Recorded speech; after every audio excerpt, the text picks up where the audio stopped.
essence toujours aussi rare en Sarthe, le dépôt de la Cetram a lui été bloqué jusqu'à 9 h du matin. Les discussions pour trouver des pistes de run et de stun sont engagées. Mobilisation pour les journalistes de France 3 enlevés en Afghanistan.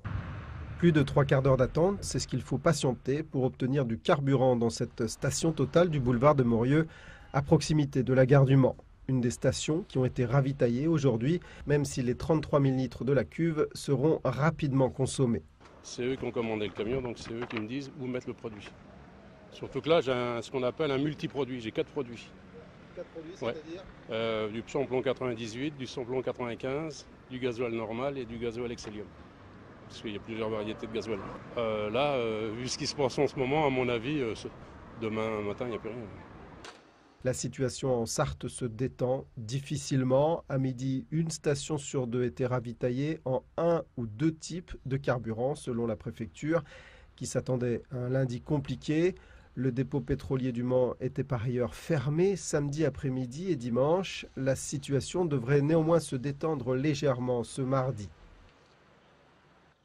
Mardi, où une nouvelle action de l'intersyndicale est attendue à partir de 6h30, 7h du matin, du côté de la zone sud.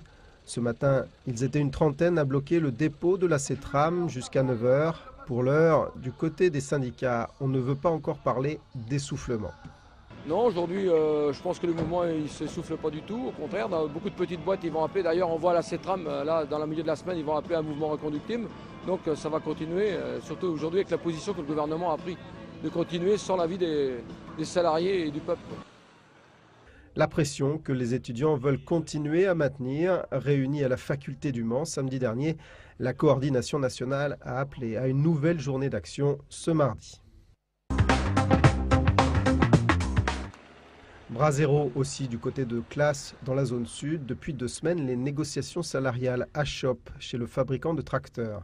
La CGT réclame 2,5% d'augmentation générale des salaires. La direction en propose 1,6% et 0,9% d'augmentation individuelle. Une augmentation qui ne concernerait qu'1 ou 2 salariés sur 10, selon la CGT.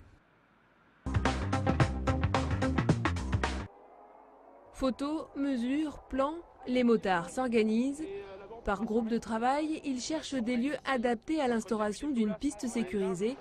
Interdit sur le chemin aux bœufs depuis la mort d'un jeune le 7 octobre dernier, ils pensent directement à l'ACO.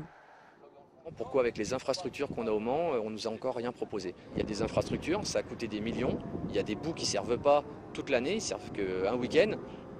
Non, pourquoi ne pas les utiliser? Une première rencontre a réuni une quarantaine de motards et un représentant de la préfecture dimanche soir. Chacun doit travailler de son côté pour faire des propositions concrètes. D'ici quelques semaines, les motards, eux, ont 2 exemples en tête. On s'inspire carrément de l'exemple de Bordeaux qui depuis 1997 a une piste de run et de stunt. C'est 2 motoclubs différents qui gèrent cette piste qui a été mise à disposition par la ville de Bordeaux, qui est entretenue par la ville de Bordeaux, qui reçoit je crois même des subventions de la ville de Bordeaux. Et l'autre exemple, Amiens, donc c'est sur route ouverte dans une zone commerciale qui est mise à disposition suite à un arrêté préfectoral, donc pareil tous les vendredis soirs. Pour l'heure, ni la mairie, ni la police, ni l'ACO participent au projet. Des partenaires qui semblent pourtant inévitables à l'instauration d'une piste sécurisée. Ils étaient une cinquantaine à se rassembler ce midi devant la mairie du Mans pour les 300 jours de captivité de Stéphane Taponnier et Hervé Guéquière, les 2 journalistes de France 3 enlevés le 30 décembre 2009 avec leurs 3 accompagnateurs. Ils réalisaient un reportage en Afghanistan. France Télévisions, Reporters sans frontières et le groupe de soutien avaient appelé à des rassemblements un peu partout en France.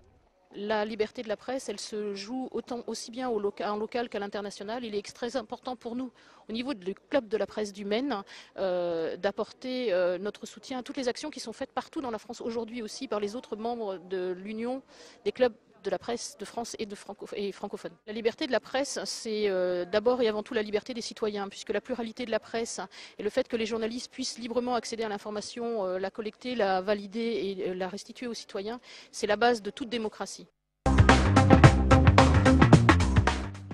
En finir avec la polio, le Rotary Club de Sablé a mis les petits plats dans les grands pour faire passer son message.